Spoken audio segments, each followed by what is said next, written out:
Hey everyone, hope you're finding ways to stay cool this summer. Due to vacations and summer travel, Dan and I are sharing a really great episode from the archives this week. In fact, this may be one of our favorite interviews that we've ever done. In this episode from January 2016, we talked to Dara Wilson Grant about the decision to step away from academia and off of that tenure track. I know that was a challenging decision for me, and I'm sure many of you have had or are having similar thoughts.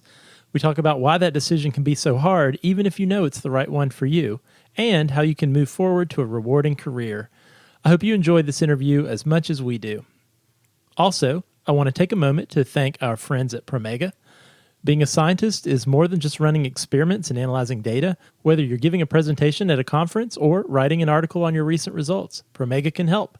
Head to the Student Resource Center to check out webinars on scientific writing and poster presentations, starring me and Dan. You can visit promega.com/hellophd to learn more. Also, special thanks to BioBox.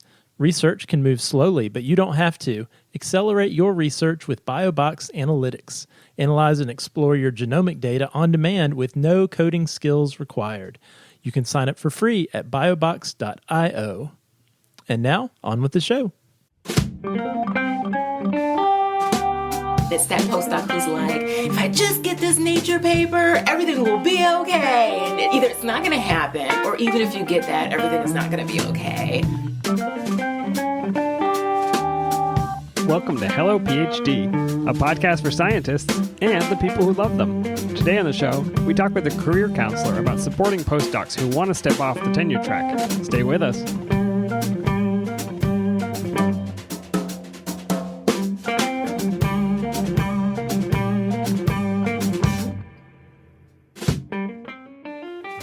And we're back. This is Hello PhD, episode 27. I'm Joshua Hall. And I'm Daniel Arneman. And we'll discuss the human side of science and life in the lab. Hi, Dan. Hello, Josh. I have a very special treat for you this week. Lay it on me. Well, you know how we normally do our ethanol section, and we have an IPA that comes kind of from the North Carolina area? Yeah. What's new this week? Well, we're going to do something totally wild. Okay. I got us an IPA from Virginia. Oh, my goodness. I drove through there for the Christmas break, stopped, tried to get something exotic, but the pull drew me in. So we are sampling the Missile IPA from Champion Brewing Company in Charlottesville. Well, you know, Dan, I feel really bad for listeners out there who don't like IPAs. They long for a Pilsner.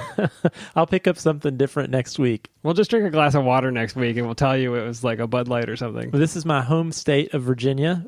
I haven't had any of the Champion Brewing Company. Haven't had that from Charlottesville. It's got missiles right on the front. It's got some missiles. And 65 IBUs for your tasting pleasure. 7% ABV.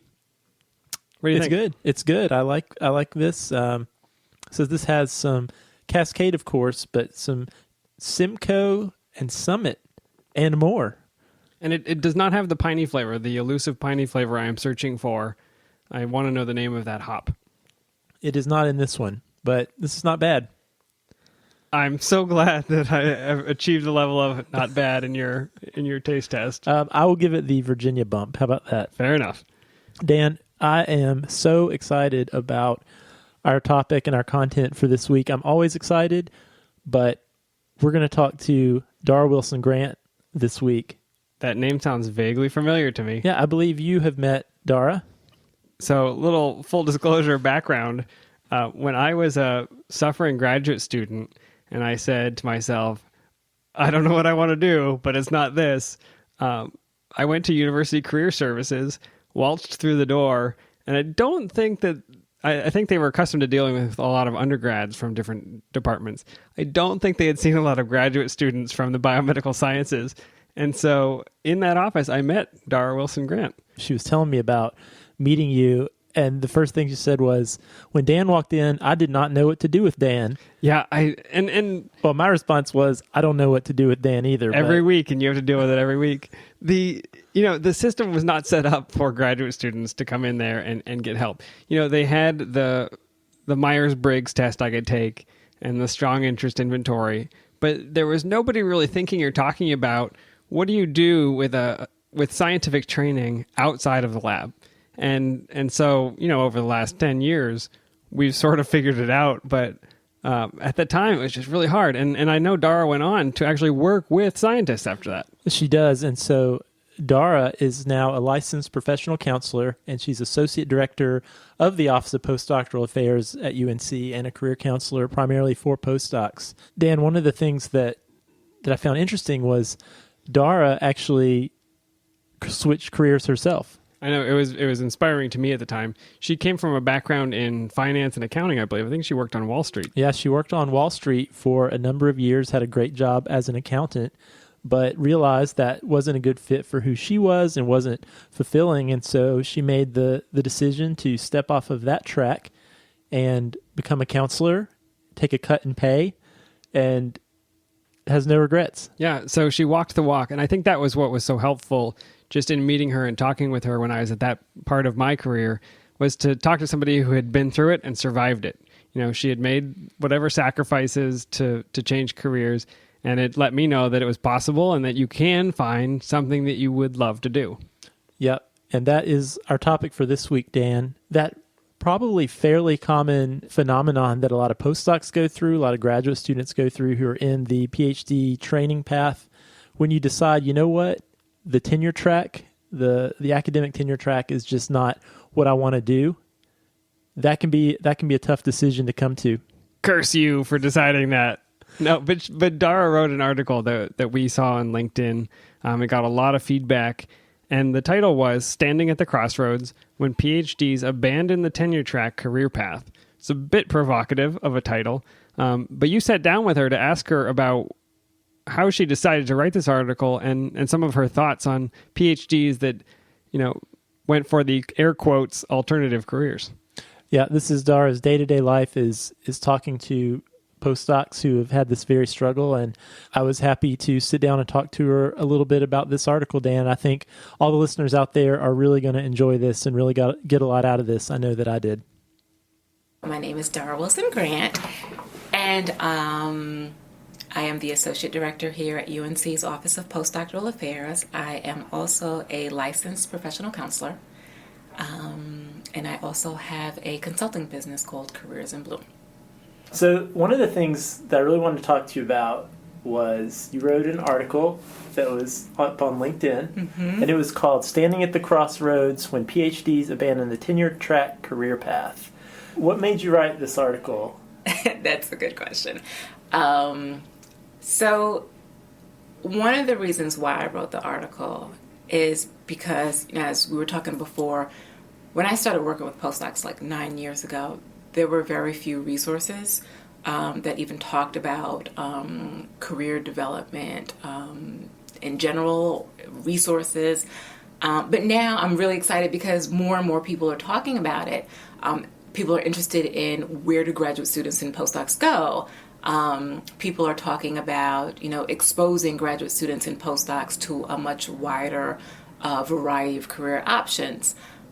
But still, as a counselor, I feel like people still aren't talking about, like, the decision-making process. People aren't really talking about what someone goes through when they're trying to either, decide on the direction they should go in or whether to make a change. I feel like no one's really talking about the emotional side of making that choice to leave. No one's really talking about, like, the emotional, the behavioral, the psychological barriers that can get graduate students and postdocs stuck in their career. And, like, I feel like I'm always talking about that every day with postdocs or with colleagues, but it wasn't something I was reading about. And I know graduate students and postdocs are talking about it amongst themselves. But I just felt like, while those other things are important, I do feel like we need more information and data about outcomes. We do, the reality is the logistics of, how do I get from point A to point B? They need to know about options. We need those panels on a variety of careers. We need to teach them job search skills. They need to learn about transferable skills. They need a skills development plan. But none of that matters if they can't even get to that point where they're ready. And I felt like that was what I wanted the article to be about. Well, it was fantastic, and clearly you've gotten a lot of response from it, probably on LinkedIn and elsewhere. I know I saw you had a lot of activity. I gotta say, and I hope I don't get super emotional, but a lot of people responded, and it was overwhelming because a lot of people really disclosed a lot in terms of their own personal struggle, and it's touching to know that something that was written can make someone feel like less alone, and that was like the big theme. People felt like they at the time were the only person going through it, and I know people talk about it, but maybe not at that level. And so for someone to recognize themselves and know that other people feel that same way, I mean, that made the struggle of writing it worth it. It's interesting because people change careers all the time, right? Like, I'm one of those people. And I think in certain professions, lawyers, it comes up a lot with, it's so admirable that, the attorney gives up the big bucks to go start a bakery. But the culture of academia, I've never experienced that. Like, I'd never experienced that culture of, if you choose to do something else, you're abandoning. Like, the word abandon, and I struggled with the title because abandon has such a negative connotation, and I hope that, with the article, it wasn't about, you're not abandoning, you're just choosing differently. But that stigma and that word abandon is used so often, like you are doing something so wrong by walking away, when that is so not the case. But yeah, it was an experience. And like I said, I can relate on a personal level too, because I made a career change a little late in life, and it was tough because, you struggle with, you've been doing this for a long time. You've invested a lot of time, energy, and money. I remember my grandmother thinking I was crazy. She's like, no one works to enjoy what they do. You work to make a living. Who cares if you're happy or not? And I was like, but I need to be happy. And she's like, no, you don't need to be happy. You need to make money. So it was hard to explain to my family, who thought I had a great job, that this was not what I wanted to do. I wanted to do something else, and that what I might want to do would pay less, or be less stable. That was a big decision, It was a big decision, and it was not easy. And so, every time someone sits in my office and makes that choice, I feel like, gosh, that was the bravest thing to do, because I know how hard it is. And it's probably 10 times more difficult for postdocs and graduate students, because I think of the stigma. One question I have, last week actually with the new year, we looked at an article that talked about advice from a senior scientist who was looking back on his career and offering suggestions. And one of the things he said was, if you're in the wrong place, get out. And what I wanted to know was, how would you differentiate between this is challenging right now versus, you know what, this just isn't for me, I need to leave this for good? That's a good question. And it's funny because a lot of postdocs, when they come to my office, it's either they will say, I kind of started feeling like this wasn't what I want to do in graduate school, but I feel like, let me give it another shot with my postdoc. Maybe a different lab, maybe a different environment, maybe a different, culture that may help me to realize that, I do want this. It's hard to say because everyone is different, but I think when something is challenging, it's usually a mixture of fear and excitement, There's that adrenaline rush, and when you step up to the challenge, even though you may complain the whole way through, when you complete that task or that challenge, you're like, woohoo, But when you know it's time to go, you step up to the challenge, you complete the challenge, and you're still empty. It didn't matter. There was no adrenaline rush. There was no woohoo. It was just okay, I did that. And so I think it's that nagging nagging feeling that doesn't go away, even when, by all accounts, you should be excited about something. The paper is published, you're not excited. So I think most of us know. Like, we know. We might not be ready to deal with it yet, but we know. So that, I agree 100%. That's fantastic. So you talked about, you already talked about why you think it's hard, or some of the reasons you think it's hard for postdocs or grad students to step off the tenure track. But one thing I thought was interesting with your article is you compare those emotions that postdocs face stepping off the tenure track as being similar to the grieving process. Yes. So talk a little bit about that. Okay, and let me say this, that I'm not the first person to make that comparison. There's lots of literature out there that makes that comparison. Usually that comparison is made with people who have been displaced, people who have been let go. There's that grieving period of, I've been working with this company for so long, or I've been this for so long and I'm no longer. And I read articles about that, but I actually experienced it for the first time when I started working with postdocs. And you could see it, when they talk about the stages people go through, and not everybody goes through every stage, but, there's that anger phase, and I see that a lot. The angry postdoc, they're just mad at the world because they're so unhappy. There's that postdoc who's kind of like bargaining and in denial, and it's that postdoc who's like, if I just get this Nature paper, everything will be okay. And it's not gonna happen, or even if you get that, everything is not gonna be okay. But then what I see a lot is that kind of depression phase when the end is here. That this is not what you want to do. But it's hard because it's like, again, I've made so many sacrifices. I put my family through so many sacrifices. Financially, I've sacrificed. I'd let people down if I walked away now. I'm a failure. That depression phase is like, it's tough, And so it is a grieving period. It is a tremendous loss. I mentioned it in the article, but so much of who we are is tied to what we do. I am a counselor. When you meet someone, you ask what their name is, and then usually you ask what they do.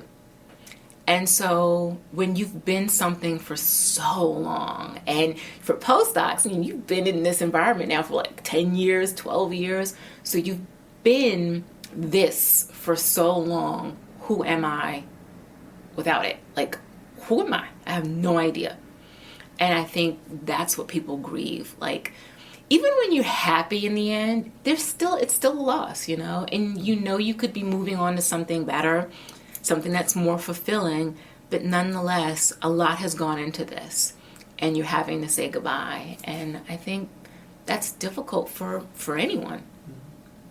Absolutely. So, we have, most of our listeners are grad students and postdocs, and I know, we hear from them, and a lot of things we talk about have to do with, these careers and these challenges with thinking about careers that aren't the tenure track. So you talk a lot one-on-one with the postdocs at UNC, and they're super lucky to have you. Mm-hmm. But let's say we've got people listening to you right now, and this is resonating with them. Mm-hmm.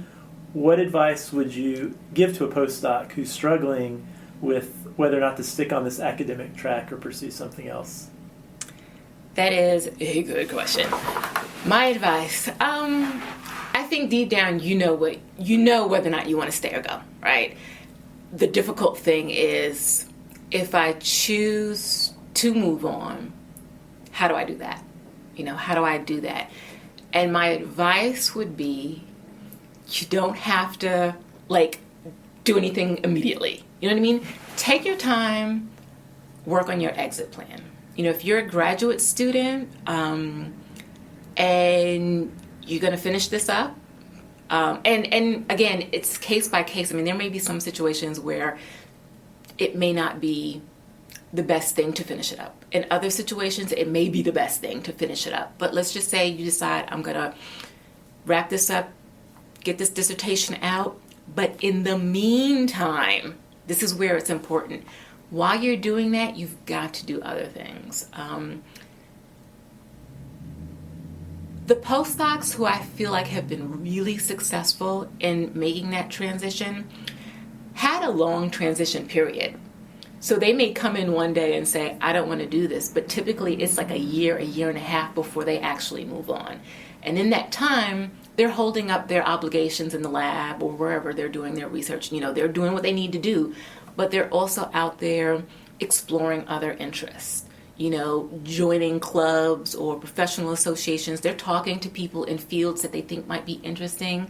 They're testing the waters and taking their time so that they can make a really informed decision. You never know what you want to do until you experience it. And you can't just go out there and get, a part-time job doing something else.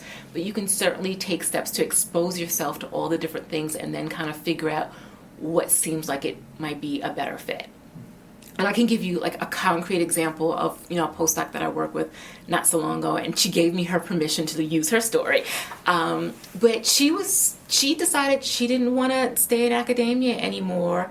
So we put together a timeline. It was going to be a year, but she had very clear and specific things that she was going to do in that year to facilitate that transition. And one of the things, just to keep herself, sane, was to get back to the things she enjoyed.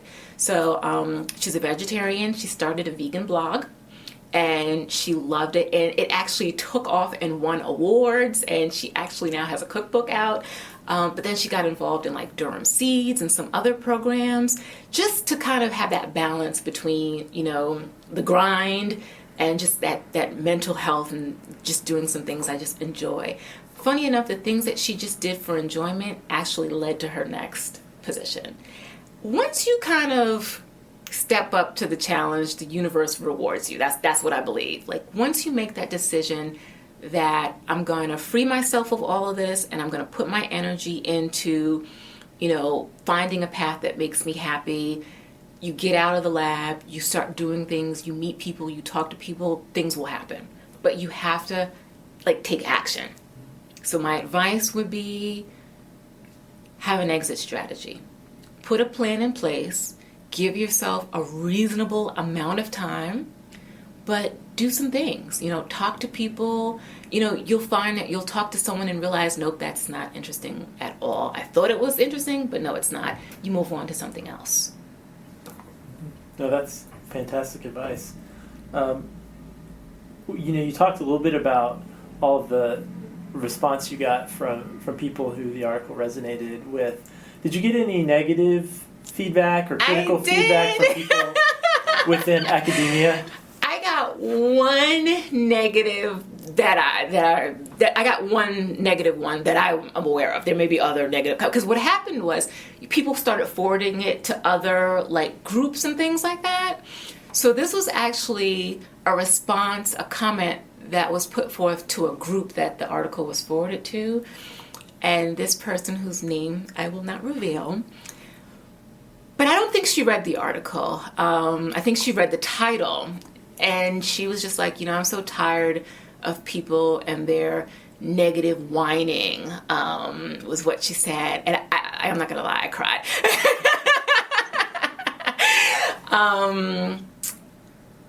And I think a lot of people are sensitive about this topic.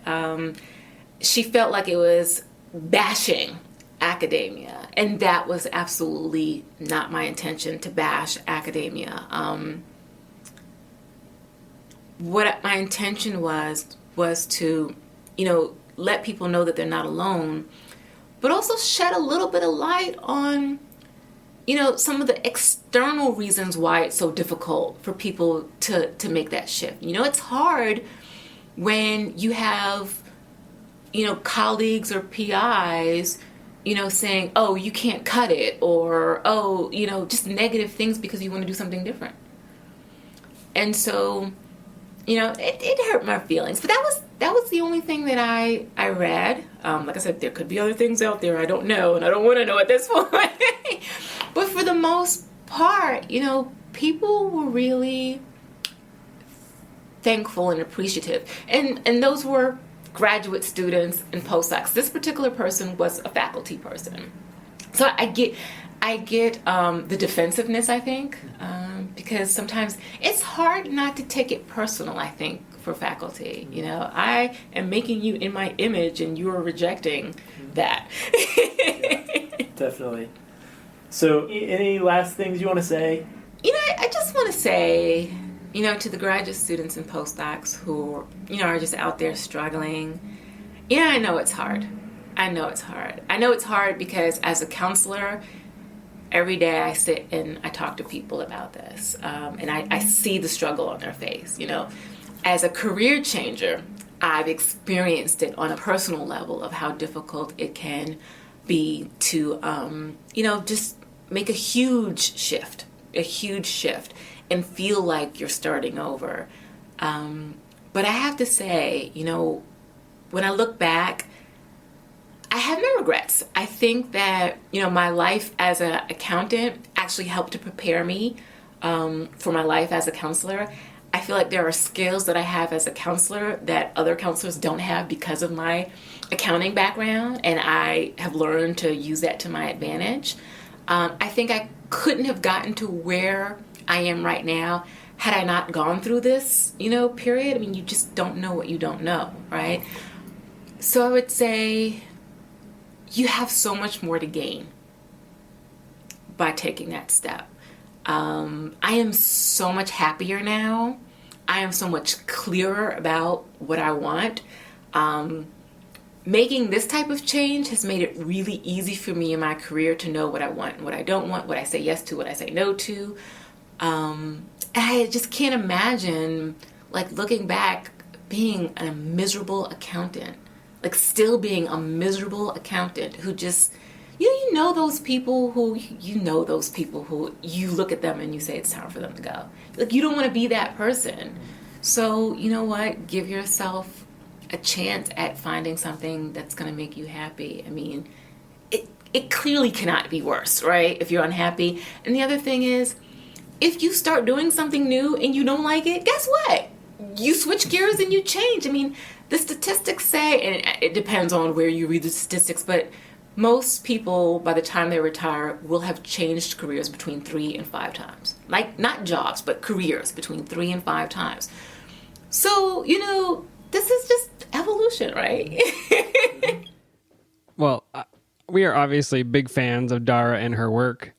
For those of you listening around the world and around the country, if you want to learn more about some of her ideas on postdoctoral training and how to change careers and things like that, she does have a website. You can find her at careersinbloom.com, where she writes a blog, and there's some great articles up there for more information, but you can also get in touch with her via that website. Again, that was Careers in Bloom. And so that's a resource that anybody around the world can enjoy. Absolutely. I've read several of the articles, and they are all fantastic, as is the one on LinkedIn. And obviously, we will put a link to that article and to Dara's website in the show notes so you can read more. Dan, that was obviously great. Dara had so many wonderful things to say. What jumped out at you? The first piece that really caught me was her commentary on identity. And she mentions this in the article. It's such a great way of describing how I felt at the time, and I think how we all feel. You are a scientist, and to do anything else feels like you're betraying yourself or somebody else. And I don't know, it's just so powerful to think of that I am defined by this thing that I do.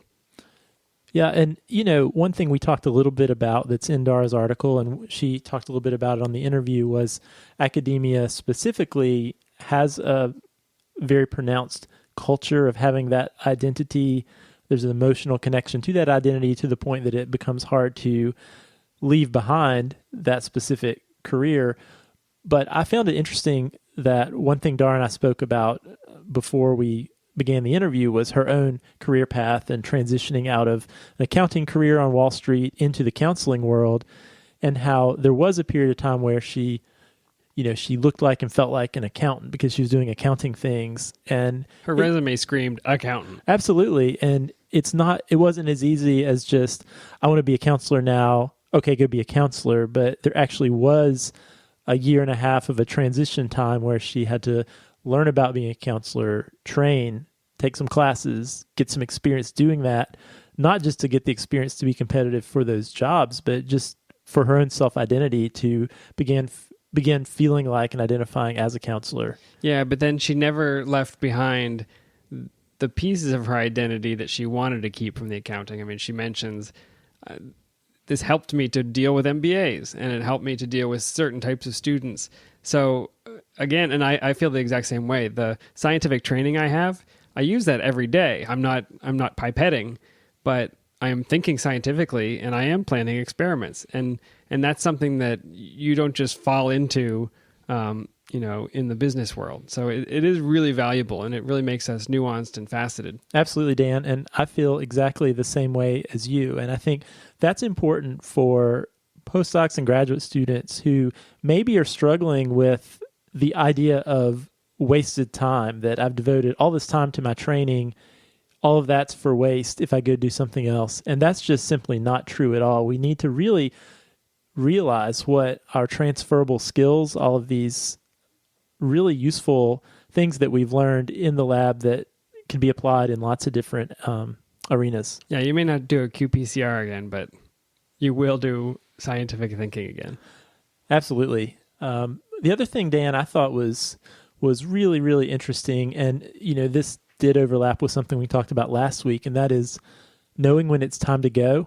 Yeah, I am so glad you asked her the question about what is the difference between this being hard right now and this being something I don't even want to try anymore. Yeah, and I really wanted to know what she thought about that, because I didn't have an answer yet. No, that was a legitimate question that I will now had. steal her answer for future reference. That's right. She nailed it. And that is, everything has challenges, but when one key difference is when you reach a conclusion, or you overcome something or complete something in your job or in the lab or in your career, you should have this feeling of accomplishment and excitement. And if you accomplish something and just feel neutral about it, or, well, that's done. Yeah, it was kind of formative in my graduate career, but I remember very specifically this time that I had set up an experiment. I was transfecting these cells with some new feature. I don't even remember what the purpose of the experiment was, but I had fixed them and stained them and put them on the slides, and I was going to, maybe the next morning go to the microscope and look at them. And one of my lab mates came over and he said, did you look at them yet? Did you look at them yet? I said, no, I'm probably going to look at them tomorrow morning, or, whenever. And he's like, oh, let's go look at it. And he grabbed them out of my hands and ran down the hall to the microscope and put them on. And I remember just the stark contrast between how I felt about the results of that experiment and this guy who, it wasn't even his experiment, but he had to know. And that's when I saw there are people who belong in lab and who are so motivated by the passion of discovery of these scientific principles that they can't sleep until they find out. And I realized I wasn't that person at that moment, but it just sticks in my mind that he was more excited about my results than I was. What about now, Dan? Or how do you feel now? Now you can't drag me away from my work. I mean, I get excited about it and I want to figure it out and I want to do it. So again, it's not because I'm just lazy or I don't care. I had to find the thing that I wanted to do. Yeah, I feel exactly the same way, Dan. And I think that's a great tip for all the listeners out there, is think about that this week as you're going into lab or you're thinking about your career. Think about what excites you. Think about what things you accomplish or what would excite you to accomplish, and really listen to that voice and that motivation. So what should people do? If we were to summarize, here are some steps you can take. I realized for myself I'm ready to, I want to still pursue science, but maybe it's not a faculty position, or maybe I want to do something entirely different. What's step one? Well, I liked what she said first, and that is, don't feel like you have to make an immediate change. Yeah, that's very freeing to not think I've got to quit tomorrow and start over. Yeah, and it's a process, and it may be a year, it may be a year and a half, but you can start maybe 3 or 4 years for some of us. Let's not push it. Okay, well, it took me about that long. Yeah, and the key is that you're moving in a direction that's towards what your passions are and what your skills are and what those things you're excited about actually are. And so if it's outreach or if it's teaching, whatever that is, identify what are some ways I can do that. Maybe just a few hours a week. Maybe you start out just reading about those things or reading about people doing those things. Then maybe you're volunteering a few hours a week. But I think what you'll find, and this is one of the things Dara talked about too, is as you start incorporating some of that into your day-to-day lab work, you're going to feel much happier, much more motivated because you're actually doing some things that fulfill you. Yeah, it really frees up your creativity, and just taking that first step to do something that you like will help your brain. Mm-hmm. Well, excellent interview. I'm really glad that you got to talk to Dara, and obviously I'm a big fan. Should we do the etymology puzzle? I noticed she has shirked her duties and is not joining me for the etymology puzzle this week. Yeah, I'm pretty sure the reason she wanted to do this interview in her office is she's listened to the show and previous guests and did not want to be put on the spot. Listen to them flounder. Well, as you'll recall, last week's clue was flavor compounds in e-cigarettes can cause this form of small airway inflammation, erasing some of the health benefits of eliminating tobacco. Now, I think when I read it last week, you had some ideas about the nature of this disease. I did, Dan. I actually know at our university, there are some researchers studying the effects of some of these flavor compounds on lung epithelial cells. And I happen to know the term popcorn lung. Oh, that is the common name of this disease. And I need the scientific name, which is going to be really tough to get to randomly. But good for you for knowing about the research. The name of the disease is bronchiolitis obliterans. And the bronchiolitis is obviously bronchioles. It refers to the small airways. Itis is inflammation. So that's where you get the small airway inflammation. Obliterans was one that I was really excited to find the meaning of because it comes from obliterate, which has two parts. There's litera, which is letter or script, and ob, which is against. So the original meaning of the word is to be against this writing, to erase something, to blot it out, to take it away. And that's where we got the small airway inflammation erasing. See what I did there in the clue? Yeah. Terrible disease caused by lots of different things, not just popcorn flavoring. Though that is something that they're researching now because people are using these e-cigarettes. They add flavor compounds, including diacetyl, and it can actually cause this permanent obstructive airway disease. Not saying that cigarettes are better for you, because they're not. They're much worse for you, but there are some side effects of these new things. So Hello PhD does not condone vaping. I think maybe if it doesn't have that compound in it, it's okay. We will get back to you with the flavor compounds that are okay. Because people come to us for their health advice? I don't think so. Next week on the show, we'll just the top 10 safest vaping We'll have flavors. The ethanol section and the vape flavor section. Tune in. Dan's favorite, the IPA flavor. Yeah, so many IBUs. Dan, did we get a winner this week? We sure did. It was Andrew from the University of Michigan. And Andrew had a very funny email. He said, as a non-scientist who listens because my wife makes me, the etymology puzzle is my favorite part of the show. We are not opposed to forcing your significant others to listen to the Hello PhD podcast. Tie them down, put the earphones on. Everybody can benefit from at least the etymology section. I fully expect on Christmas morning you were sitting around with your family and you turned on the Hello PhD podcast. Oh, wait, that was just me. That was just you. And they threw you out the back. All right, well, let me give you next week's clue. And we will be sending Andrew his Amazon gift card. Great job, Andrew. Thanks for writing in. This week's clue is, this North American ungulate paws through ice and snow to reach its favorite foods, lichen and moss. I'll read it again. This North American ungulate paws through ice and snow to reach its favorite foods, lichen and moss. Remember, I'm looking for a scientific word described by the clue. Once you get it, you'll find that the literal meaning of that science word is a phrase in the clue itself. If you think you know the answer, email it to puzzle@hellophd.com, and I will randomly select a winner from all the correct responses and send the lucky puzzler an Amazon gift card. Dan, I'm pretty sure lichen and moss is the hottest new hipster farm-to-table restaurant. I think that was the main flavoring in this IPA today. That or diacetyl. Let's hope not. Well, thank you, everyone, as usual, for listening to the show. I had a great time. If you'd like to suggest a topic for a future show or comment on something we've talked about in the past, you can email us, podcast@hellophd.com, tweet at us at hellophd, or connect with us on the Facebook page. Or paw through ice and snow and write your question. Winter is coming. Winter's coming. See you next week, Josh. Bye.